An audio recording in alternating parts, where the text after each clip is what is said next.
যতদিন পর্যন্ত মুসলমানদের বুকে বিন্দু পরিমাণ ঈমান থাকবে ততদিন পর্যন্ত এই ইসরায়েলি হানাদার বাহিনীরা অবৈধভাবে ফিলিস্তিনকে তারা উৎখাত করতে পারবে না ইনশাআল্লাহ। যতদিন পর্যন্ত গোটা বিশ্বের মুসলমানরা ঐক্য থাকবে ততদিন পর্যন্ত এই ইসরায়েলি হানাদার বাহিনীরা সময়ের জন্য আমাদের উপর অত্যাচার করলো ইনশাআল্লাহ ইনশাআল্লাহ এই ইসরায়েলি ভূখণ্ড ইতিহাসের মানচিত্র থেকে মুছে যাবে ইনশাআল্লাহ। আমরা আজকে এমন একটা বিষয়কে সামনে রেখে আলোচনা করতে যাচ্ছি যেই বিষয় সম্পর্কে খুব কম আলোচনা হয়, অথচ এই বিষয়ের উপর আলোচনা করা, এই বিষয়ের উপর আমাদের জানা আমি মনে করি বর্তমান সময়ের জন্য অতীব জরুরি। কারণ আমরা ইতিহাস জানা থেকে বা আমাদের পূর্বেকার সময়ে কি ঘটনা ঘটেছিল এই সমস্ত বিষয় আমরা না জানার কারণে, পূর্বের উম্মতদের ইতিহাস না জানার কারণে আমরা শিক্ষা গ্রহণ করতে পারছি না, যার ফলশ্রুতিতে আমরা পদে পদে পথভ্রষ্ট হচ্ছি। ইহুদি জাতি এবং বিধর্মীরা তারা আমাদের উপর ঘাস করে রেখেছে, তারা আমাদের জীবনকে বিপন্ন করেছে, তারা আমাদের স্বাধীনতার সার্বভৌমত্বকে বিপন্ন করে ছাড়ছে। তার একমাত্র কারণ এই জাতি ইতিহাস জানে না। যদি ইতিহাসের প্রয়োজনীয়তা মানুষের মাঝে না থাকতো তাহলে আল্লাহ সুবহানাহু ওয়া তাআলা কোরআনের শুধু একটা অংশ ইতিহাস নিয়ে আলোচনা করেছেন। এই ইতিহাসের আলোচনার উপর আমাদের উপর যে শিক্ষা রয়েছে, পূর্বেকার উম্মতদের ইতিহাস আল্লাহ বয়ান করার মাধ্যমে উম্মতে মুহাম্মাদীকে পূর্বেকার উম্মতদের সাথে তারা আল্লাহর সাথে কেমন আচরণ করেছিল, সেই আচরণের ফলস্বরূপ তারা কি শাস্তি পেয়েছিল, সেই সমস্ত বিষয় যদি আজ বর্তমান মুসলিম বিশ্ব জানতো তাহলে কখনো তারা আজ হিজড়াদের মতো নীরব হয়ে তারা বসে থাকতে পারতো না। তো সেই জন্য আলোচনার আলোচ্য বিষয় অনেক লম্বা, যেই বিষয়টি আমি হয়তো আজকের জুমার মধ্যে সেটা শেষ করতে পারবো না। আমি চেষ্টা করব সেটাকে দুইটি বা কিংবা তিনটা ধাপে আলোচনাটাকে শেষ করার চেষ্টা করব ইনশাআল্লাহ। যেহেতু প্রায় 3000 বছরের ইতিহাস, সুতরাং এই ইতিহাস তো আধা ঘন্টা কিংবা 1 ঘন্টায় শেষ করার বিষয় নয়। তবে আমরা ধারাবাহিকতা বজায় রাখার চেষ্টা করব আর বিষয়টা জানার চেষ্টা করব ইনশাআল্লাহ। আমি কোরআনে পাক থেকে একটি আয়াত তেলাওয়াত করেছি যেখানে আল্লাহ সুবহানাহু ওয়া তাআলা একটি নাম মেনশন করেছেন। সেই নামটা কি? বনি ইসরাঈল। বনি ইসরাঈল। আমরা যাব বনি ইসরাঈলের ইতিহাসের দিকে একটু আমরা যাব। সেই বনি ইসরাঈল থেকে বর্তমান যে ইহুদি, সেই ইহুদি পর্যন্ত আমরা শেষ করার চেষ্টা করব ইনশাআল্লাহ। সেজন্য আমরা ইতিহাসটা গুলায় ফেলব না, একটু মনোযোগ দিয়ে মনের কান দিয়ে শোনার চেষ্টা করব, তাহলে আমরা বিষয়টা খুব সুন্দরভাবে বুঝবো ইনশাআল্লাহ। আল্লাহ সুবহানাহু ওয়া তাআলা কোরআনে পাকের মধ্যে বনি ইসরাঈল নামক একটা শব্দ মেনশন করেছে, যেখানে আল্লাহ সুবহানাহু ওয়া তাআলা বনি ইসরাঈলের ইতিহাস সম্পর্কে বর্ণনা করতে যাচ্ছেন।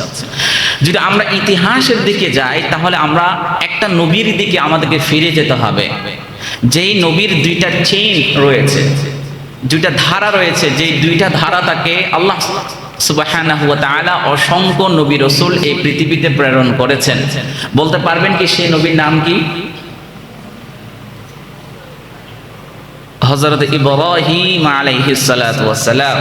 আমরা সকলে জানি ইব্রাহিম আলাইহিস সালাতু ওয়াস সালামের দুইজন বিবি ছিলেন, একজনের নাম ছিল হাজর, আরেকজনের নাম ছিল সারা।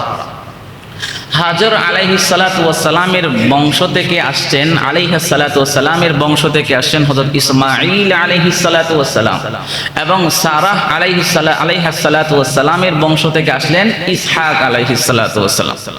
তাহলে এখানে কয়টা চেইন? দুইটা চেইন। ইসমাঈল আলাইহিস সালাতু ওয়াস সালাম কার বংশ থেকে? হযরত হাজরা আলাইহিস সালাতু ওয়াস সালামের বংশ থেকে। এবং সর্বশেষ নবী কে আসলেন? জনাবে মুহাম্মদ মুস্তাফা সাল্লাল্লাহু আলাইহি ওয়াসাল্লাম। তথা ওই বংশ থেকে তেমন কোনো নবী রাসূল আল্লাহ প্রেরণ করেন নাই। কিন্তু দ্বিতীয় চেইন যে হযরত সারা আলাইহিস সালাতু ওয়াস সালামের বংশ থেকে পাঠালেন যে হযরত ইসহাক আলাইহিস সালাতু ওয়াস সালাম, এবং এই বংশ থেকে আল্লাহ সুবহানাহু ওয়া তাআলা এই পৃথিবীতে অসংখ্য নবী রাসূল আল্লাহ প্রেরণ করেছেন এবং বনি ইসরাইলকে সম্মানিত করেছেন এবং তাদেরকে আমার আল্লাহ অফুরন্ত নিয়ামত দান করেছেন। আমরা সকলে জানি দুইটা পরিবার দুইটা স্থানে ছিল, যে হযরত হাজার আলাইহিস সালাতু ওয়াস সালাম এবং সন্তান ইসমাঈল আলাইহিস সালাতু ওয়াস সালাম ছিলেন মক্কায়, আর হযরত সারা আলাইহিস সালাতু ওয়াস সালাম এবং হযরত ইসহাক আলাইহিস সালাতু ওয়াস সালাম ছিলেন কোথায়? প্যালেস্টাইনে। কোথায়? প্যালেস্টাইনে। তাহলে আমাদের আজকের মূল আলোচনা প্যালেস্টাইন নিয়ে। আমাদের আজকের আলোচনার মূল বিষয় কি? প্যালেস্টাইন নিয়ে, এই প্যালেস্টাইনের ইতিহাস নিয়ে। হযরত ইসহাক আলাইহিস সালাতু ওয়াস সালামকে আমার আল্লাহ পরবর্তী নবুয়ত দান করলেন। সেই ইসহাক আলাইহিস সালাতু ওয়াস সালামের ঘর থেকে একজন সন্তান আসলেন, সেই সন্তানের নাম হযরত ইয়াকুব আলাইহিস সালাত। কি নাম? ইয়াকুব আলাইহিস সালাতু ওয়াস সালাম। সেই ইয়াকুব আলাইহিস সালাতু ওয়াস সালামের একটা নাম ছিল, যেটাকে আমরা 14 নাম বলি, একটা নাম ছিল ইসরাঈল। কি নাম? ইসরাঈল থেকে বর্তমান ইসরাঈল। কি? ইসরাঈল থেকে বর্তমান ইসরাঈল। এবং আমরা সকলে জানি ইয়াকুব আলাইহিস সালাতু ওয়াস সালামের কয়টা সন্তান ছিল? হ্যাঁ, 11টি। তা ইউসুফ আলাইহিস সালাতু ওয়াস সালাম সন্তান ছিলেন না?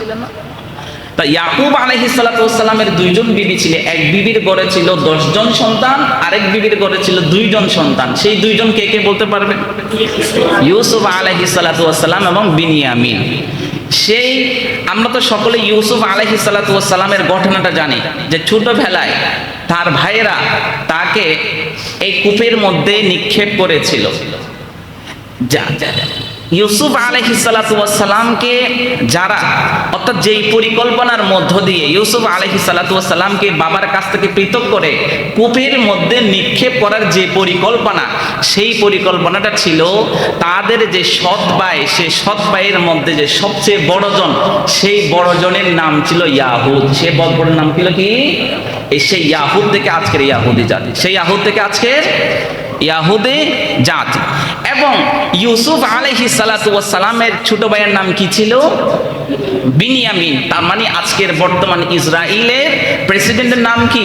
বিনিয়ামিন নেতানিয়াহু। আপনারা মিলাইতে পারতেছেন? তাহলে ইসরায়েল নামকরণ করতে আসছে, তারা মনে করে তাদের পূর্বেকার ইয়াকুব আলাইহিস সালাতু ওয়াস সালাম, দাউদ আলাইহিস সালাতু ওয়াস সালাম, ইউসুফ আলাইহিস সালাতু ওয়াস সালাম, এই সমস্ত নবীদেরকে তারা অনেক বেশি সম্মান করে। আপনি দেখবেন ডেভিড অনেকের নাম থাকে, ডেভিড মানে দাউদ থেকে। তারা এই আরবি শব্দটাকে ইংরেজিতে ট্রান্সফর্ম করেছে, রূপান্তরিত করেছে, যে দাউদ থেকে সেটা ডেভিডে পরিণত হয়েছে। ইউসুফ আলাইহিস সালাতু ওয়াস সালামকে বলে তারা জোসেফ। ইউসুফ আলাইহিস সালাতু ওয়াস সালামকে তারা কি বলে? জোসেফ। আদম আলাইহিস সালাতু ওয়াস সালামকে তারা বলে অ্যাডাম। বুঝতে পেরেছেন? মানে আরবি থেকে ইংরেজিতে সেটাকে ট্রান্সফর্ম করেছে, শব্দটাকে ট্রান্সফর্ম করেছে। বুঝতে পেরেছেন? তাহলে ইউসুফ আলাইহিস সালাতু ওয়াস সালামকে যে সমস্ত ভাইয়েরা কুয়ার মধ্যে নিক্ষেপ করেছিল, এই পরিকল্পনা যেই ভাইয়ের ছিল, সেই ভাইটা ছিল তার সৎ ভাইয়ের মধ্যে সবচেয়ে বড়, এবং তার নাম কি ছিল? ইয়াহুদ ছিল। আর ইসরাইল নামটা আসছে কোত্থেকে? ইয়াকুব আলাইহিস সালাতু ওয়াস সালামের অপর নাম কি? ইসরাইল। সেই ইসরাইল থেকে সেটাকে ইসরাইলে রূপান্তর করা হয়েছে। আমরা এখানে একটু সংক্ষিপ্ত আকারে ইতিহাসের দিকে যাব। যখন ইউসুফ আলাইহিস সালাতু ওয়াস সালামকে যখন কূপের মধ্যে নিক্ষেপ করা হলো, এবং সেই সময়ের মিশরের আজিজে মিশরের বাদশাহ ইউসুফ আলাইহিস সালাতু ওয়াস সালামকে কিনে নিলেন, দীর্ঘ সময় সেখানে থাকলেন। পরবর্তী তিনি মিশরের খাদ্যমন্ত্রী হলেন। কি হলেন? মিশরের খাদ্যমন্ত্রী হলেন। আমরা বিস্তারিত বিষয়ের দিকে যেতে পারবো না, আমরা সংক্ষিপ্ত আকারে যাচ্ছি। মিশরের যখন তিনি খাদ্যমন্ত্রী হলেন, সেই সময়ের মধ্যে প্যালেস্টাইনের মধ্যে বিশাল এক দুর্ভিক্ষ দেখা দেয়, খাদ্যের অভাব দেখা দেয়। তখন সেই যে 10 ভাই এবং সাথে যে তার আরেক ভাই বিনিয়ামিন, এই ছোট ভাই, তাদের কাছে মিশর থেকে চিঠি পাঠানো হলো যে মিশরের মধ্যে যারা খাদ্যের অভাবে জর্জরিত, তাদের জন্য খাদ্যের বরাদ্দ দেওয়া হচ্ছে। সে প্যালেস্টাইন থেকে তারা ভাইয়েরা আসলো। সেই ভাইয়েরা আসার পরে হযরত ইউসুফ আলাইহিস সালাতু ওয়াস সালামকে তারা প্রাথমিকভাবে চিনতে পারেন নাই, পরবর্তী তারা চিনতে পারলেন যে এই সেই ভাই, যেই ভাইকে তারা ছোটবেলায় কূপের মধ্যে নিক্ষেপ করেছিল, আজ সেই ভাই মিশরের খাদ্যমন্ত্রী। পরবর্তী ইউসুফ আলাইহিস সালাতু ওয়াস সালাম যখন সেই সমস্ত ভাইদেরকে যখন নিজের পরিচয় দিলেন, সেই সমস্ত ভাইরা নিজেরা লজ্জিত হলো, শর্মিন্দা হলো। এক পর্যায়ে ইউসুফ আলাইহিস সালাতু ওয়াস সালাম তাদেরকে বলেছিলেন, ক্বালা লা তাসরিবা আলাইকুমুল ইয়াউম ইয়াগফিরুল্লাহু লাকুম। ইউসুফ আলাইহিস সালাতু ওয়াস সালাম তাদের সেই সমস্ত ভাইদেরকে উদ্দেশ্য করে বললেন, আজ তোমাদের কোনো দোষারোপ করা হবে না, আজ তোমাদের কোনো দোষ নাই, তোমাদের কোনো দোষারোপ করা হবে না, ইয়াগফিরুল্লাহু লাকুম, আল্লাহ তোমাদের ক্ষমা করে দেবেন। তাহলে এই কথাটা বলার পর ইউসুফ আলাইহিস সালাতু ওয়াস সালাম তাদের সকলকে প্যালেস্টাইন থেকে কোথায় নিয়ে আসলেন? মিশরের মধ্যে নিয়ে আসলেন। যে মিশরের মধ্যে যেহেতু দুর্ভিক্ষ চলছে, আমি যেহেতু মিশরের প্রধানমন্ত্রী, খাদ্যমন্ত্রী, সুতরাং তোমরা প্যালেস্টাইনে না থেকে তোমরা সবাই এই মিশরের মধ্যে থাকো, রাজদরবারের মধ্যে থাকো, এখানে কোনো ধরনের কোনো কিছুর কমতি হবে না। তো ইউসুফ আলাইহিস সালাতু ওয়াস সালাম তাদের সকলকে রাজ দরবারে রাখলেন, রাজার মতো করে তারা সেখানে খাওয়া দাওয়া করলেন। এক পর্যায়ে ইউসুফ আলাইহিস সালাতু ওয়াস সালাম যখন মৃত্যুবরণ করলেন, মৃত্যুর পর সেই বনি ইসরাইল তারা তো গাঁটফেরা, তারা আল্লাহ সুবহানাহু ওয়া তাআলার আইনকে আবার অমান্য করা শুরু করলো। তারা বিভিন্ন নবীদের যে বাণীগুলো তারা মিথ্যারোপ করলো, আল্লাহর দেওয়া যে বাণী, সেই বাণীগুলো, আয়াতগুলো, নিদর্শনগুলো তারা মিথ্যা প্রতিপন্ন করা শুরু করলো। এরপরে আল্লাহ সুবহানাহু ওয়া তাআলা তাদের উপর এমন এক স্বৈরশাসক চাপিয়ে দিলেন, সেই স্বৈরশাসকের নাম কি? ফেরাউন। সেই স্বৈরশাসকের নাম কি? ফেরাউন। সেই ফেরাউন কি করত? ইস্তাহইউনা নিসাহুম ইউযাববিহুনা আবনাহুম। তার কাজ কি? সে মেয়েদেরকে বন্দি করে রাখতো, আর ছেলে যে সন্তানদেরকে সে কি করতো? হত্যা করত। তার মানে মূসা আলাইহিস সালাতু ওয়াস সালামের পূর্বে ফেরাউন যখন তাদের উপর স্বৈরশাসক এই মনোভাবে যখন তাদের উপর আধিপত্য বিস্তার করা শুরু করলো, বনি ইসরাইল যারা মিশরের মধ্যে অবস্থান করেছিল, সেই বনি ইসরাইলকে তাদের সকলকে ফেরাউন দাস বানিয়ে রেখেছিল। কি বানিয়ে রেখেছিল? দাস বানিয়ে রেখেছিল।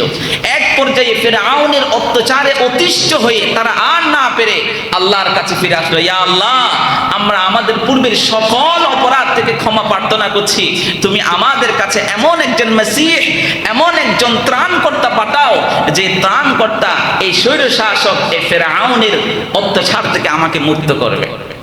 আমার আল্লাহ সুবহানাহু ওয়া তাআলা সেই সময়ে তাদের কাছে একজন নবী পাঠালেন। সেই নবীর নাম কি? মূসা আলাইহিস সালাতু ওয়াস সালাম। মূসা আলাইহিস সালাতু ওয়াস সালাম যখন নবী হিসাবে প্রেরণ হলো, এরপরে মূসা আলাইহিস সালাতু ওয়াস সালাম সেই ফেরাউনের কবল থেকে বনি ইসরাইলকে মুক্ত করেছিলেন।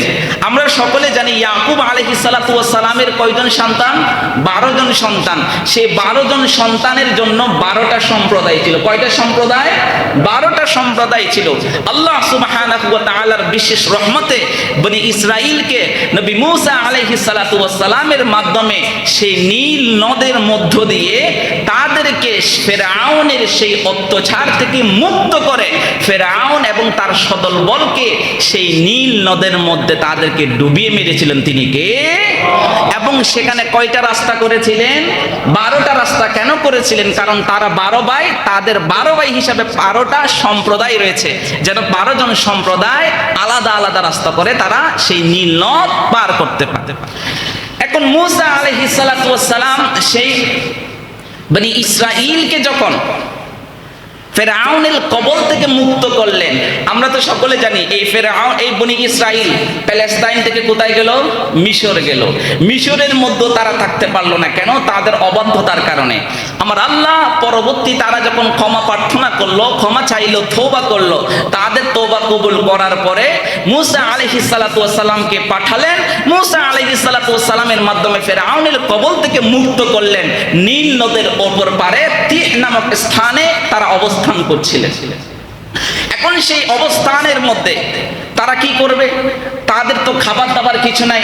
মূসা আলাইহিস সালাতু ওয়াস সালামকে বললেন, তুমি রবকে বলো যে আমাদের জন্য যেন কিছু খাবারের ব্যবস্থা হয়। আল্লাহ সুবহানাহু ওয়া তাআলা তাদের জন্য সেদিন কি ব্যবস্থা করেছিলেন? ওয়া আনজালনা আলাইকুমুল মান্না ওয়াস সালওয়া। প্রতিদিন সকালে ফজরের পরে প্রত্যেক ঘরে ঘরে ফেরেশতারা জান্নাতি প্যাকেটিং করা খাবার তাদের দরবারে এসে রেখে যেতেন। সুবহান।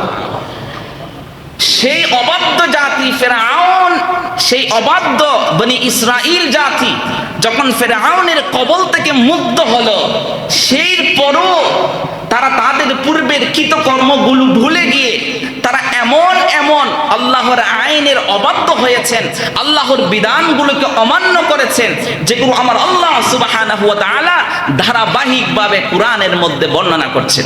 তার মধ্যে এক নাম্বার, তারা কি করেছিল? বাছুর পূজা করেছিল। কি করেছিল?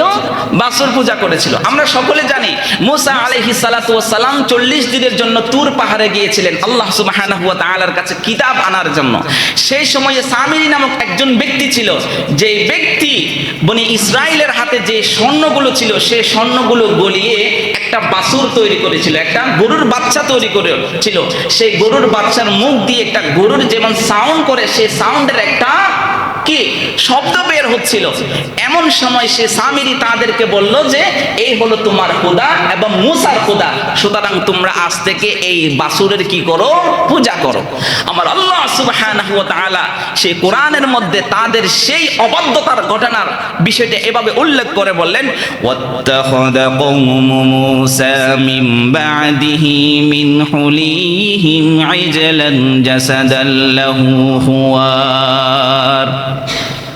আমার আল্লাহ সুবহানাহু ওয়া তাআলা বললেন, মুসা আলাইহিস সালাতু ওয়াস সালাম যখন তার রবের সাথে সাক্ষাতের জন্য তুর পাহাড়ে গেলেন, এরপরে বনি ইসরাইল সামিরীর কথা অনুযায়ী তাদের কাছে যে স্বর্ণগুলো ছিল স্বর্ণগুলো গলিয়ে তারা একটা বাছুর তৈরি করলো, লাহু খুয়ার। সেই বাছুরটা একটা সাউন্ড করতে লাগলো, ম্যামে একটা সাউন্ড করতে লাগলো। আমার আল্লাহ সুবহানাহু ওয়া তাআলা তাদেরকে বললেন, আলাম ইয়ারু আন্নাহু লা ইউকাল্লিমুহুম ওয়া লা ইয়াহদিহিম সাবিলান ইত্তাখাযুহু ওয়া কানু যালিমিন। আমার আল্লাহ সুবহানাহু ওয়া তাআলা বললেন, তারা কি দেখলো না যে যে বাছুরকে তারা খোদা হিসাবে গ্রহণ করেছে, লা ইউকাল্লিমুহুম, সেই বাছুর কথা বলতে পারে না, ওয়ালা ইয়াহদিহিম সাবিলা, সেই বাছুর যেই বাছুরকে তারা খোদা হিসাবে গ্রহণ করেছে, উপাস্য হিসাবে গ্রহণ করেছে, সেই বাছুর তাদের কত সঠিক রাস্তা দেখাতে পারে না। ওয়াত্তাখাযুহু, কিন্তু তারা সেই বাছুরকে নিজের উপাস্য এবং খোদা হিসাবে তারা নিল, ওয়া কানু যালিমিন, আর তারা প্রকাশ্যে গুমরা এবং অত্যাচারী হিসাবে আমার আল্লাহ তাদেরকে সাব্যস্ত করেছে। যখন তারা সেই বাছুর যখন পূজা করা শুরু করলো, এমন সময় মুসা আলাইহিস সালাতু ওয়াস সালাম যখন ফিরে আসলেন, যখন তারা দেখতে পেলেন বাছুর পূজা করছে, মুসা আলাইহিস সালাতু ওয়াস সালাম রাগান্বিত হয়ে তাদেরকে জিজ্ঞেস করলেন, ও বনি ইসরাইল, দীর্ঘদিন তোমরা ফেরাউনের অত্যাচারের কবলে ছিলে, আমার আল্লাহ সুবহানাহু ওয়া তাআলা ফেরাউনের অত্যাচার থেকে তোমাদেরকে বাঁচালেন। যেই আল্লাহ তোমাদেরকে সেই সমস্ত ফেরাউন নামক স্বৈরশাসক থেকে বাঁচাতে পারলো, তোমরা মুহূর্তের মধ্যে সেই রবের দয়া তোমরা বলে গিয়ে এমন এক বাছুরের পূজা করছো যে বাছুর নিজেও কথা বলতে জানে না এবং তোমাদেরকে সঠিক রাস্তা দেখাতে পারে না। এরপরে আমরা সকলে জানি, যখন তারা ভুল বুঝতে পারল, এবার তরুণ জাকা নিজের প্রতি যখন ফিরে আসতে চাইল, তারা যখন তওবা করতে চাইল, আমার আল্লাহ সুবহানাহু ওয়া তাআলা শাস্তি সম্পর্কে বললেন, ওয়া ইদ ক্বালা মূসা লিকওমিহি ইয়া কওমি ইন্নাকুম যালামতুম আনফুসাকুম বিত্তিখাযিকুমুল ইজলা ফাতুবু ইলা বারিইকুম ফাকতুলু আনফুসাকুম যালিকুম খায়রুল লাকুম ইনদা বারিইকুম فتاب عليكم إنه هو التواب الرحيم। এরপরে যখন মুসা আলাইহিস সালাতু ওয়াস সালাম যখন ফিরে আসলেন, যখন তারা ভুল বুঝতে পারল, এবার তরুণ জাকা নিজের প্রতি যখন ফিরে আসতে চাইল, আমার আল্লাহ সুবহানাহু ওয়া তাআলা শাস্তি সম্পর্কে বললেন, ওয়া ইদ ক্বালা মূসা লিকওমিহি ইয়া কওমি ইন্নাকুম যালামতুম আনফুসাকুম বিত্তিখাযিকুমুল ইজলা ফাতুবু ইলা বারিইকুম ফাকতুলু আনফুসাকুম যালিকুম খায়রুল লাকুম ইনদা বারিইকুম ফাতাবা আলাইকুম ইন্নাহু হুয়াত তাওয়াবুর রহিম। এরপরে যখন মুসা আলাইহিস সালাতু ওয়াস সালাম তাদের কওমকে বললেন, ইয়া কওমি ইন্নাকুম যালামতুম, তোমরা প্রকাশ্য নিজেদের সাথে জুলুম করেছো, বিত্তিখাযিকুমুল ইজলা, এই বাছুরকে তোমরা উপাস্য বানিয়ে প্রকাশ্যে তোমরা নিজেদের উপরে জুলুম করেছো। ফাতুবু ইলা বারিকুম, তোমরা যদি তওবা করতে চাও তাহলে আমার রবের পক্ষ থেকে তোমাদের তওবার সিস্টেম হলো ফাকতুলু আনফুসাকুম, তোমরা নিজেদেরকে হত্যা করো। তোমরা যদি নিজেদেরকে হত্যা করতে পারো তাহলে এটাই হবে তোমাদের তওবা। আল্লাহ সুবহানাহু ওয়া তাআলা এইখানে স্পষ্ট করে দিচ্ছেন, কিছু মানুষ যারা বাছুর পূজা করেছিল আর যারা বাছুর পূজা করে নাই তাদের উপর আমার আল্লাহ বিধান জারি করে দিয়েছেন, তোমাদের সম্মুখে তোমাদের মধ্য থেকে যারা বাছুর পূজা করেছে তোমাদের দায়িত্ব হলো তাদের মৃত্যুদণ্ড কার্য করা। আর তাদের মৃত্যুদণ্ড কার্যকরের মাধ্যমে তারা যে শাস্তি করেছে, যে অপরাধ করেছে, সেই অপরাধের একমাত্র শাস্তি হবে তাদের মৃত্যুদণ্ড। তোমরা যে ভুল করেছো, যে বাছুর পূজা করেছো, সেই বাছুরের যদি তোমরা আমি আল্লাহর কাছে ক্ষমা পেতে চাও তাহলে ক্ষমা একটাই, আমি আল্লাহ তোমাদের তওবা কবুল করব, কিন্তু তার পূর্বে তোমাদের কাজ কি? তোমাদের ক্ষমা একটাই হলো, সেটা হলো যারা যারা এই বাছুর পূজা করেছে তাদেরকে তোমরা হত্যা করো। এই হত্যাটাই হলো তাদের বাছুর পূজার একমাত্র শাস্তি। 2 নাম্বার, এই গেল 1 নাম্বার অবাধ্যতা। 2 নাম্বার অবাধ্যতা, যখন আমার আল্লাহ সুবহানাহু ওয়া তাআলা তাদের কাছে নবী পাঠালেন, সেই নবীগুলারে তারা হত্যা করেছিল। নবীর যে আদেশগুলো ছিল আল্লাহর পক্ষ থেকে, যে বাণীগুলো নবীরা তাদের সামনে উপস্থাপন করত, সেই নবীর আদেশগুলো তারা অমান্য করত। আমরা সকলে জানি বনি ইসরাইল এমন অনেক নবী আছেন যেই নবীগুলো আমার আল্লাহ সুবহানাহু ওয়া তাআলার পক্ষ থেকে প্রেরিত হয়ে তাদের কাছে সঠিক রাস্তার বার্তাবাহক হিসাবে এসেছিলেন। তাদের মধ্যে অসংখ্য নবীকে তারা হত্যা করেছেন।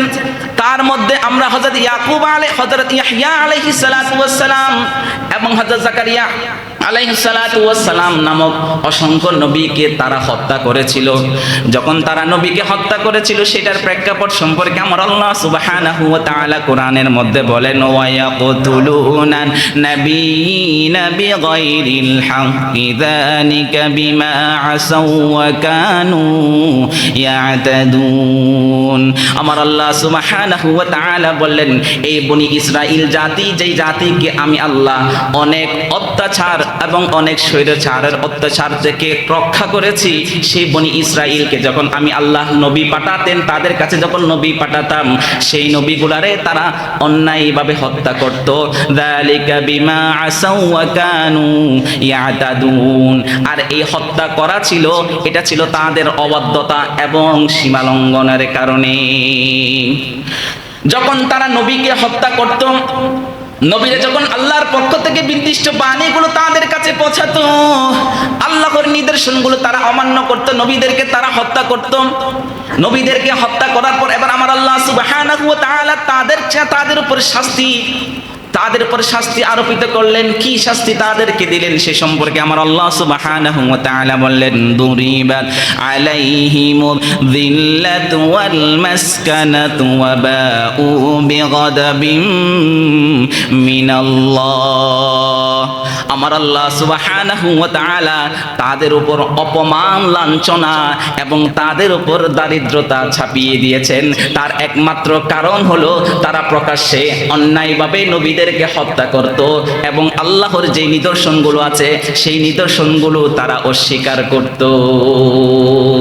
তাহলে এটি করে আপনারা দেখবেন সেই বনি ইসরাইল তারা সেই থেকে এই পর্যন্ত আমার আল্লাহ সুবহানাহু ওয়া তাআলা তাদেরকে অভিশপ্ত জাতি হিসাবে কোরআনের মধ্যে সুস্পষ্টভাবে বর্ণনা করে দিয়েছেন। আজ 3000 বছর থেকে আজ পর্যন্ত তাদের ইতিহাস ঘেটে আসবেন, তাদের নির্দিষ্ট কোনো ভূখণ্ড নাই, তাদের নির্দিষ্ট কোনো পতাকা নাই, তাদের নির্দিষ্ট কোনো জায়গা নাই। কারণ তাদের অবাধ্যতার কারণে আমার আল্লাহ সুবহানাহু ওয়া তাআলা তাদেরকে যুগে যুগে লাঞ্ছিত করেছেন, তাদেরকে যুগে যুগে দারিদ্রতা তাদের উপর ছাপিয়ে দিয়েছেন, যার ফলশ্রুতিতে এখনো পৃথিবীর মানচিত্রে তাদের কোনো বৈধ রাষ্ট্র বাংলা না, পৃথিবীর কোনো মানচিত্রের মধ্যে না। কারণ এখনো তারা যে ইসরাইল নামক জায়গার মধ্যে তারা বসবাস করছে, এটা তাদের জায়গা নয়, বরং প্যালেস্টাইন থেকে তারা অবৈধভাবে দখল করে 1948 সালে ইউএন এর মাধ্যমে তারা সেটা দখল করেছে এবং অবৈধ রাষ্ট্র হিসাবে তারা এখনো দখল করছে। পৃথিবীর অধিকাংশ রাষ্ট্র এখনো ইসরায়েলকে একটা স্বাধীন রাষ্ট্র হিসেবে এখনো স্বীকৃতি দেয় নাই। কেন? কারণ সেই জাতি যাদেরকে আমার আল্লাহ সুবহানাহু ওয়া তাআলা পূর্বে তাদের অবাধ্যতার কারণে অভিশপ্ত জাতি হিসাবে স্বীকৃতি দিয়েছেন, কিয়ামত পর্যন্ত সেই বনি ইসরায়েল অভিশপ্ত জাতি হিসাবে তারা থাকবে। 3 নাম্বার, তাদেরকে আমার আল্লাহ সুবহানাহু ওয়া তাআলা শনিবারের দিনে মাছ ধরতে নিষেধ করলেন, তারা সেটারও সেই বিধানেরও তারা অমান্য করলো।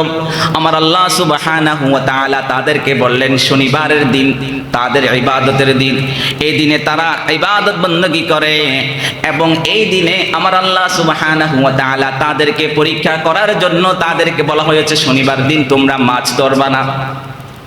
কিন্তু তারা কৌশলে শুক্রবারে জাল বসিয়ে দিতেন, রবিবারে সেই জাল থেকে মাছগুলো ধরতেন। আমার আল্লাহ সুবহানাহু ওয়া তাআলা তাদের এই অবাধ্যতার কথাও জানিয়ে আল্লাহ সুবহানাহু ওয়া তাআলা কোরআনের মধ্যে বলেন ওয়াসআলহুম আনিল ক্বরিয়াতিল্লাতী কানাত হাদিরাতাল বাহর ইয ইয়াদুনা ফিস সাবত। আমার আল্লাহ সুবহানাহু ওয়া তাআলা বললেন বনি ইসরাইলকে সেই সমস্ত জনপদ সম্পর্কে জিজ্ঞাসা করো যেই সমস্ত জনপদরা নদীর পারে সাগরের তীরে তারা সেখানে বসবাস করত।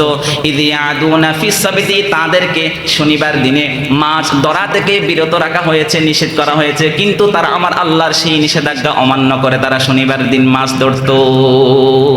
যখন আমার আল্লাহর এই বিধানকে যখন তারা এই নিষেধকে যখন তারা অমান্য করলো, আমার আল্লাহ সুবহানাহু ওয়া তাআলা শাস্তি হিসাবে কি দিল সেটাও আমার আল্লাহ কোরআনের মধ্যে বললেন فَلَمَّا عَتَوْا عَمَّا نُهُوا عَنْهُ قُلْنَا لَهُمْ كُونُوا قِرَدَةً خَاسِئِينَ।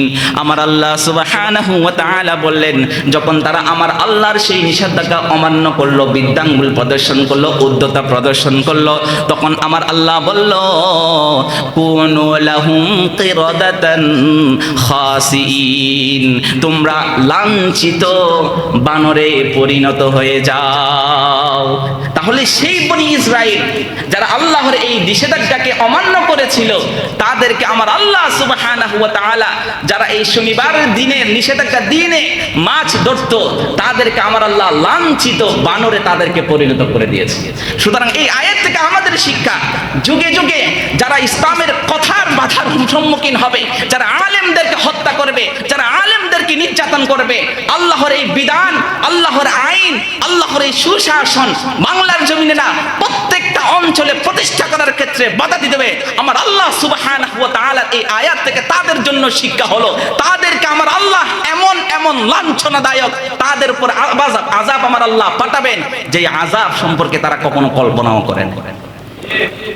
সুতরাং খুব সাবধান আলেমদের সাথে বেয়াদবি করার ক্ষেত্রে, আল্লাহর আইন বাস্তবায়নের বাধার ক্ষেত্রে। মাহফিল যখন বিভিন্ন জায়গায় মাহফিল হয়, আমার কিছু অবুঝ ভাইয়েরা না বুঝে সেই মাহফিলে বাধা দেয়, আমার আল্লাহ তাদেরকে উদ্দেশ্য করে বললেন কুনু লাহুম কিরাদাতান খাসিইন, বনি ইসরাইলকে যে জাতিকে আমি আল্লাহ বানরে পরিণত করে দিয়েছি সেই আল্লাহকে আমি এখনো নাই। সুতরাং সেখান থেকে আমাদের শিক্ষা নিতে হবে। তাহলে 3 নাম্বার গেল। 4 নাম্বার, যখন বনি ইসরাইল জাতি আল্লাহ সুবহানাহু ওয়া তাআলা ফিরআউনের কবল থেকে মুক্ত করলেন, মুসা আলাইহিস সালাতু ওয়াস সালামের কাছে আমার আল্লাহ ওহী পাঠালেন, ও মুসা, যেই বনি ইসরাইলের পূর্বের স্থান হলো প্যালেস্টাইন, প্যালেস্টাইন থেকে তাদেরকে মিশর আনা হলো, মিশর থেকে আবার তাদেরকে এই জায়গায় আনা হলো। আপনি তাদেরকে আমার পক্ষ থেকে একটা আয়া, একটা বিধান, একটা ঘোষণাপত্র তাদেরকে শুনিয়ে দেন। তাদের পূর্বপুরুষের সেই জায়গা বনি প্যালেস্টাইন এবং প্যালেস্টাইনের আশপাশে যেই জায়গাগুলো আছে সেই জায়গার মধ্যে এমন একটা সম্প্রদায় বসবাস করছে যে সম্প্রদায়ের নাম আমালেকা।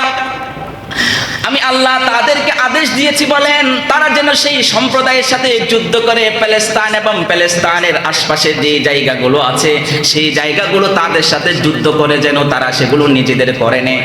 আর যারা এই যুদ্ধের মধ্যে অংশগ্রহণ করবে আপনি তাদেরকে এই সুসংবাদ দেন আমি আল্লাহ তাদেরকে বিজয় দান করব।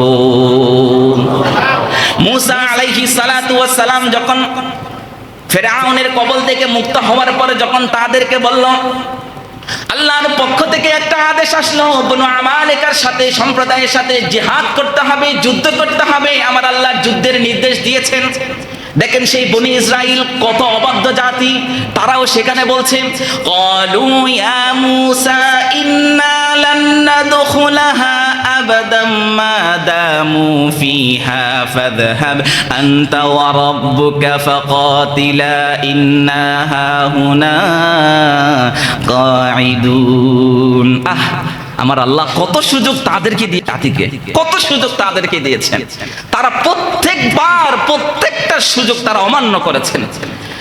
যখন মূসা আলাইহিস সালাতু ওয়াস সালাম তাদেরকে বললেন আল্লাহ তোমাদেরকে যুদ্ধ করতে বলেছেন বনু আমালিকার সাথে, এই অবাধ্য জাতি বনি ইসরাইল মূসা আলাইহিস সালাতু ওয়াস সালামকে কি উত্তর দিয়েছেন বলেন ক্বালু ইয়া মূসা, হে মূসা, বনু আমালিকা সম্প্রদায় এক শক্তিশালী জাতি, তাদের সাথে যুদ্ধ করার মতো সামর্থ্য শক্তি আমাদের কাছে নাই, তাদের সাথে যুদ্ধ করার মতো সেই অস্ত্র শস্ত্র আমাদের কাছে নাই। সুতরাং তুমি শুনে রেখো মূসা, ক্বালু ইয়া মূসা ইন্না লান নাদখুলাহা আবাদাম মা দামু ফিহা, ও মূসা তুমি শুনে রেখো ইন্না লান নাদখুলাহা আবাদাম মা, আমরা ততক্ষণ পর্যন্ত প্যালেস্তাইনের মধ্যে ঢুকবো না, প্রবেশ করব না, আবাদাম মা দামু ফিহা, যতদিন পর্যন্ত এই বনু আমালিকা সম্প্রদায় সেখানে থাকবে ততদিন পর্যন্ত আমরা সেই প্যালেস্তাইনের মধ্যে প্রবেশ করব না। তাহলে সুতরাং তারা সরাসরি আল্লাহর যে জিহাদ করার যে হুকুম সেটা তারা সরাসরি অমান্য করেছে। দুই নাম্বার আবার ঠাট্টা বিদ্রুপ করে কি বলছে ফাযহাব আনতা ওয়া রাব্বুকা ফাকাতিলা ইন্না হাহুনা কাঈদুন।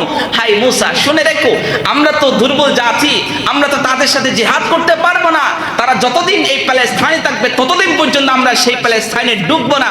তুমি এবং তোমার খোদা গিয়ে একটা কাজ করো, তুমি এবং তোমার খোদা গিয়ে সে তাদের সাথে জিহাদ করো, সেই রাষ্ট্রকে সেই প্যালেস্তাইনকে তাদের কবল থেকে মুক্ত করো। ইন্না হাহুনা কাঈদুন, আর আমরা এখানে বসে থাকি। নাউযুবিল্লাহ বলবেন না? যে জাতিকে একটু আগে কিছুক্ষণ আগে আমার আল্লাহ ফিরআউনের কবল থেকে মুক্ত করলেন, আবার তাদেরকে বললেন যে ওদের সাথে যুদ্ধ করো, আমি আল্লাহ তোমাদেরকে বিজয় দিব, সেটা আগাম সুসংবাদও দিলেন। তাদের বক্তব্য কি? ক্বালু ইয়া মূসা ইন্না লান নাদখুলহা আবাদাম মা দামু ফিহা, হে মূসা যতদিন পর্যন্ত এই আমালিকা সম্প্রদায় থাকবে ততদিন পর্যন্ত আমরা সেখানে ঢুকবো না, বরং তুমি একটা কাজ করো, ইযহাব আনতা ওয়া রাব্বুকা ফাকাতিলা ইন্না হাহুনা কাঈদুন, তুমি এবং তোমার খোদা গিয়ে তাদের সাথে জিহাদ করো, ইন্না হাহুনা কাঈদুন, আর আমরা এখানে বসে থাকি। নাউযুবিল্লাহি মিন যালিক। যখন তারা এই উদ্ধতা, এই অহংকার, এই ঠাট্টা বিদ্রুপ প্রদর্শন করলো, আমার আল্লাহ সুবহানাহু ওয়া তাআলা সাথে সাথে শাস্তির আয়াত নাজিল করে বললেন ক্বালা ফাইন্নাহা মুহাররামাতুন আলাইহিম 40 সানাতান ইয়াতিহুনা ফিল আরদ। আমার আল্লাহ সুবহানাহু ওয়া তাআলা বললেন ফাইন্নাহা মুহাররামাতুন আলাইহিম 40 সানা, যে শহরে তারা ঢুকতে চায় না আমি আল্লাহ তাদের জন্য সেই শহরকে 40 বছরের জন্য নিষিদ্ধ ঘোষণা করলাম। ইয়াতিহুনা ফিল আরদ, তারা মরুভূমিতে উদ্ভ্রান্তের ন্যায় দিক বেদিকহীন, কোন গন্তব্যহীন তারা ঘুরে বেড়াচ্ছে। কয় বছর? 40 বছর পর্যন্ত। নির্দিষ্ট কোনো ভূখণ্ড ছিল না, নির্দিষ্ট কোনো নেতা ছিল না, নির্দিষ্ট কোনো জায়গা ছিল না যেই জায়গায় তারা বসবাস করবে, একটা সমাজ গঠন করবে, একটা রাষ্ট্র গঠন করবে, একজন রাষ্ট্রপতি রাষ্ট্রনায়ক গঠন করবে। 40 বছর পর্যন্ত তার দিক বিভ্রান্তে এরকম মরুভূমির মধ্যে তারা ঘোরাফেরা করছে। দীর্ঘ 40 বছর ঘোরাফেরা করার পর এরই সময় তো মূসা আলাইহিস সালাতু ওয়াস সালামের মৃত্যু হয়ে গেল। তারা আবারও আল্লাহ সুবহানাহু ওয়া তাআলার কাছে ফিরে আসলেন, আল্লাহর কাছে তওবা করলেন। সেই সময়ের মধ্যে আমার আল্লাহ সুবহানাহু ওয়া তাআলা একজন নবী পাঠালেন। সেই নবীর নাম হযরত ইউসা আলাইহিস সালাতু ওয়াস সালাম। কি নাম? ইউসা আলাইহিস সালাতু ওয়াস সালামের কাছে ইউসা আলাইহিস সালাতু ওয়াস সালামকে নবী হিসাবে পাঠালেন। নবী হিসাবে পাঠানোর পরে তারা ইউসা আলাইহিস সালাতু ওয়াস সালামের কাছে আসলেন, বললেন যে আল্লাহকে বলেন আমরা সেই বনু আমালেকা সম্প্রদায়ের সাথে যুদ্ধ করব, আমাদেরকে যেন একজন নেতা দান করেন, যেই নেতার মাধ্যমে আমরা তাদের সাথে যুদ্ধ করবে, সেই যুদ্ধে আমরা বিজয়ী হব। ইউসা আলাইহিস সালাতু ওয়াস সালাম তাদেরকে জিজ্ঞাসা করলেন, তোমরা কি আসলে সত্যি সত্যি কি তাদের সাথে যুদ্ধ করবে? তারা বলল, হ্যাঁ যুদ্ধ করব। তারা কি বলল? আলাম তারা ইলাল মালাই মিন বানি ইসরাঈল মিন বাদি মূসা ইয ক্বালু লিনাবিয়্যিল্লাহু বা'আথ লানা মালিকান নুকাতিলু ফী সাবিলিল্লাহ। আমার আল্লাহ সুবহানাহু ওয়া তাআলা তার হাবিবকে বলেন, আপনি কি দেখেননি মূসা আলাইহিস সালাতু ওয়াস সালামের পরে বনি ইসরাইলের একদল নেতৃত্বস্থানী ব্যক্তি তাদের এক নবীকে বললেন, আমাদের জন্য একজন রাজা নিযুক্ত করেন। ইয ক্বালু লিনাবিয়্যিল্লাহু বা'আথ লানা, একজন রাজা নিযুক্ত করেন, মালিকান নুকাতিলু ফী সাবিলিল্লাহ, সেই রাজার মাধ্যমে আমরা আল্লাহর রাস্তায় জিহাদ করব, যুদ্ধ করবে। এটা কে শিখিয়ে দিচ্ছেন? আমার আল্লাহ সুবহানাহু ওয়া তাআলা তার হাবিব জনাব মুহাম্মদ মুস্তাফা সাল্লাল্লাহু আলাইহি ওয়াসাল্লাম এই আয়াত বলার মাধ্যমে পূর্বেকার ঘটনা বুঝিয়ে দিচ্ছেন। এখানে যখন তারা নেতা চাইল ইউসা আলাইহিস সালাতু ওয়াস সালামের কাছে, তখন আমার আল্লাহ সুবহানাহু ওয়া তাআলা সেই বনু আমালেকা সম্প্রদায়ের সাথে জিহাদ করার জন্য একজন নেতা দান করলেন। সেই নেতা সম্পর্কেও আমার আল্লাহ কোরআনের মধ্যে বলেন, অথচ আমরা এই কোরআন পড়ি না। দেখেন না, আমি আমার সেই জয়েনিং থেকে এই পর্যন্ত প্রত্যেকটা বিষয় আমি কোরআন থেকে সুস্পষ্টভাবে বর্ণনা করার চেষ্টা করেছি, কিন্তু আমরা এই কোরআন ধরি না। আমরা মনে করি কোরআনে কিছু নাই। আপনারা অবাক হবেন এই কোরআন নিয়ে যখন আপনি অ্যানালাইসিস করবেন। আমি এই আলোচনা শুরু থেকে এই পর্যন্ত প্রত্যেকটা বিষয় আমি কোরআনের আয়াত দিয়ে আমি সেটা সংকলন করছি না, কিন্তু আমরা এই কোরআন ধরি না। অথচ আমার আল্লাহ প্রত্যেকটা বিষয়, তুমি বনি ইসরাইল সম্পর্কে জানবা, ইহুদি সম্পর্কে জানবা, খ্রিস্টান সম্পর্কে জানবা, হিন্দু সম্প্রদায় সম্পর্কে জানবা, ইহুদি সম্পর্কে জানবা, প্রত্যেকটা বিষয় আমি আল্লাহ কোরআনের মধ্যে সুস্পষ্টভাবে বর্ণনা করি। শুধু তোমরা কোরআনটা খুলো, কিন্তু আমরা এই কোরআনটা খুলতে রাজি না। আমরা এই কোরআনটা খুলতে রাজি না। ধরেন 5-10 মিনিট বেশি হয়ে যাবে, এবার নামাজ শেষে হুজুরের বিরুদ্ধে লেগে যাবে, হুজুর 10 মিনিট বেশি দেরি করলো কেন, হুজুর এটা করলো কেন, এটা করলো কেন। অথচ এই যে কথাগুলো বলছে, এই কথাগুলো আপনি 10 লক্ষ 20 লক্ষ টাকা দিয়ে কিনে পাওয়া যাবে। সেজন্য যখন তারা রাজা চাইলো, যখন তারা নেতা চাইলো, আমার আল্লাহ সুবহানাহু ওয়া তাআলা কোরআনের মধ্যে বলেন, ওয়াকালা লাহুম নাবিয়ুহুম ইন্নাল্লাহা ক্বাদ বা'আসা লাকুম তালুত মালিকা। ইউসা আলাইহিস সালাতু ওয়াস সালামের কাছে যখন তারা যুদ্ধের জন্য নেতা চাইলেন, আমার আল্লাহ সুবহানাহু ওয়া তাআলা তাদের সম্প্রদায় থেকে একজন নেতা নির্বাচন করে দিলেন। সেই নেতার নাম কি? তালুত আলাইহিস সালাতু ওয়াস সালাম। এই অবাধ্য জাতি, যেই জাতি বারবার একই ভুল করে, আল্লাহ সুবহানাহু ওয়া তাআলা তাদেরকে যখন এই নেতা দান করলেন, দেখেন সেখানেও তাদের সমস্যা। এরপরও তাদের আপত্তি জানালো, ক্বালু আন্না ইয়াকুনু লাহুল মুলকু আলাইনা ওয়া নাহনু আহাক্কু বিল মুলকি মিন। যখন আমার আল্লাহ সুবহানাহু ওয়া তাআলা তাদেরকে যখন তালুত আলাইহিস সালাতু ওয়াস সালামকে নেতা হিসেবে দান করলেন, তখন তারা আপত্তি জানালো। তারা বলল, তালুত কিভাবে আমাদের উপর রাজত্ব করবে? তালুত কিভাবে আমাদের উপর রাজত্ব করবে? সে তো নিম্ন শ্রেণীর লোক, তার তো কোনো সম্পদ নাই, তার তো কোনো টাকা পয়সা নাই, তার তো কোনো ব্যক্তিত্ব নাই। ওয়া নাহনু আহাক্কু বিল মুলকি মিন, আমরা তো সেই তালুতের চেয়ে সম্পদে অর্থে অনেক বেশি হকদার, অনেক বেশি যোগ্য।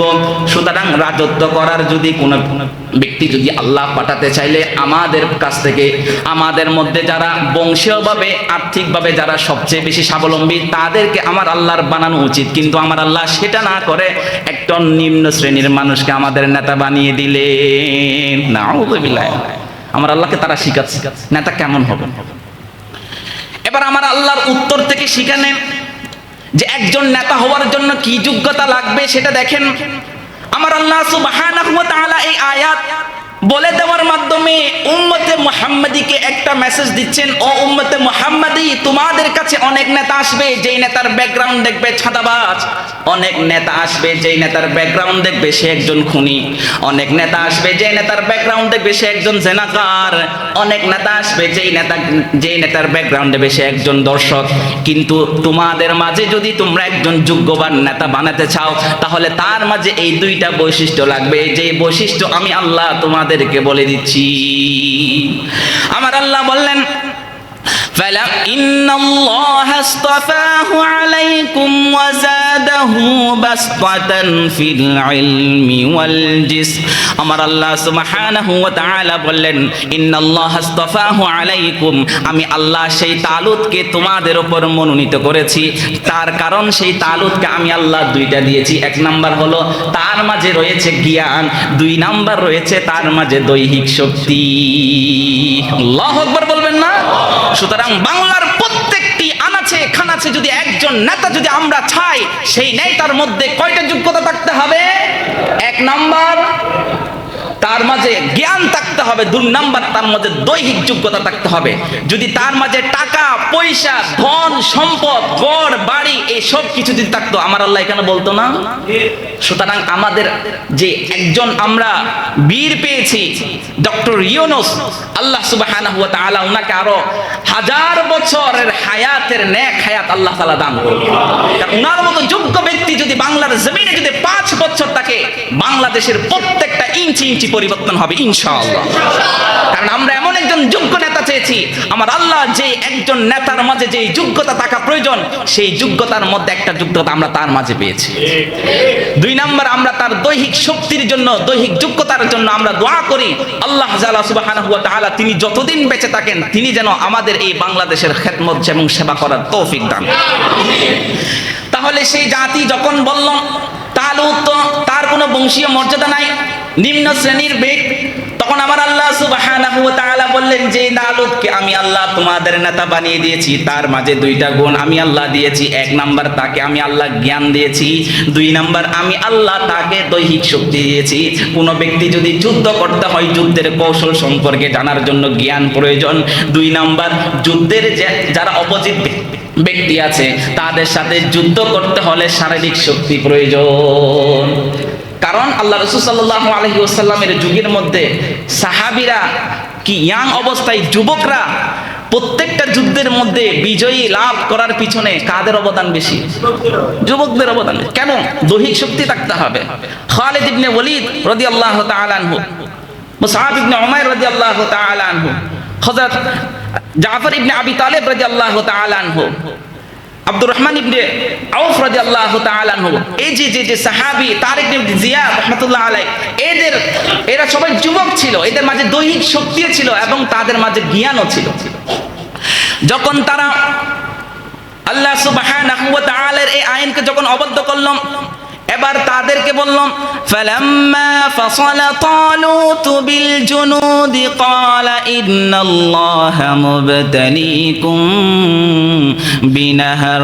আমার আল্লাহ সুবহানাহু ওয়া তাআলা যখন তালুত আলাইহিস সালাতু ওয়াস সালাম সৈন্য নিয়ে বের হলেন, ক্বালা সেই জালুত বলল ইন্নাল্লাহা মুবতালিকুম বিনাহার, তোমাদের সামনে যেই নদী পড়বে সেই নদীর পানি তোমাদের জন্য একটা পরীক্ষা। এই নদীর পানি, এই নদী থেকে যারা তৃষ্ণার্ত পাবে, যারা তৃষ্ণার্ত থাকবে, যারা পেট ভরে পানি পান করবে, তারা এই যুদ্ধের মধ্যে যেতে পারবে না, এই যুদ্ধের মধ্যে তারা সফল হবে না। বরং ওই সমস্ত ব্যক্তিরা যুদ্ধের মধ্যে সফল হবে যারা এই যুদ্ধের এই পানি, এই নহর থেকে, এই নদী থেকে কিঞ্চিত পরিমাণ পানি পান করবে। তাহলে তারা তালুত আলাইহিস সালাতু ওয়াস সালামের মাধ্যমে মাত্র 313 জন নিয়ে তারা বনু আমালেকা সম্প্রদায়ের সাথে যুদ্ধ করলো। আমার আল্লাহ সুবহানাহু ওয়া তাআলা তালুত আলাইহিস সালাতু ওয়াস সালামের নেতৃত্বের মাধ্যমে বনু আমালেকা সম্প্রদায়ের সাথে জিহাদ করে তাদেরকে পরাজিত করে সেই মসজিদে বাইতুল মুকাদ্দাস আবার মুসলমানদের কাছে তাদেরকে ফিরিয়ে দিয়েছে। টাইম শেষ। তাহলে আজকের মতো এতটুকুই। আমরা পরবর্তী ধাপে পরবর্তী জুমায় এরপর নিয়ে আমরা আলোচনা করব ইনশাআল্লাহ। আমরা সকলে একটা এলান শুনি। আগামীকাল মার্চ ফর গাজা একটা কর্মসূচি হবে ঢাকার, এটা বৃহত্তর আকারে ইনশাআল্লাহ হবে। এই সমাবেশের মধ্যে এখানে রাজনৈতিক অরাজনৈতিক বিভিন্ন ধরনের আলেম ওলামায়ে কেরাম এবং বিভিন্ন ব্যক্তিরা এই জায়গার মধ্যে উপস্থিত হবে। আমরা সকলেই যার যার সামর্থ্য আছে, সুযোগ থাকে, সময় থাকলে আমরা সেই মার্চ ফর গাজার মধ্যে অংশগ্রহণ করার চেষ্টা করব এবং গোটা বিশ্ববাসীকে এই জিনিসটা আমরা দেখিয়ে দিব, যতদিন পর্যন্ত মুসলমানদের বুকে বিন্দু পরিমাণ ঈমান থাকবে ততদিন পর্যন্ত এই ইসরায়েলি হানাদার বাহিনীরা অবৈধভাবে ফিলিস্তিনকে তারা উৎখাত করতে পারবে না ইনশাআল্লাহ। যতদিন পর্যন্ত গোটা বিশ্বের মুসলমানরা ঐক্য থাকবে ততদিন পর্যন্ত এই ইসরায়েলি হানাদার বাহিনীরা সময়ের জন্য আমাদের উপর অত্যাচার করলো ইনশাআল্লাহ ইনশাআল্লাহ এই ইসরায়েলি ভূখণ্ড ইতিহাসের মানচিত্র থেকে মুছে যাবে ইনশাআল্লাহ। আমরা সকলে দোয়া করি যেন এই মার্চ ফর গাজা সফল হওয়ার মাধ্যমে গোটা বিশ্বের ইহুদি নাসারা এবং গোটা বিশ্বের যত সুশীল আছে তাদের অন্তরে আমার আল্লাহ কম্পন সৃষ্টির করার মধ্য দিয়ে এই ইসরায়েলি হানাদারকে, এই ইসরায়েলি বাহিনীদেরকে এই দুনিয়ার জমিন থেকে যেভাবে বনি ইসরায়েলকে ধ্বংস করেছেন আমার আল্লাহ যেন আমাদেরকে ছোটকে তাদের ধ্বংস দেখে যাওয়ার তৌফিক দান করে। ওয়া আখির দাওয়ানা আলহামদুলিল্লাহি রাব্বিল আলামিন।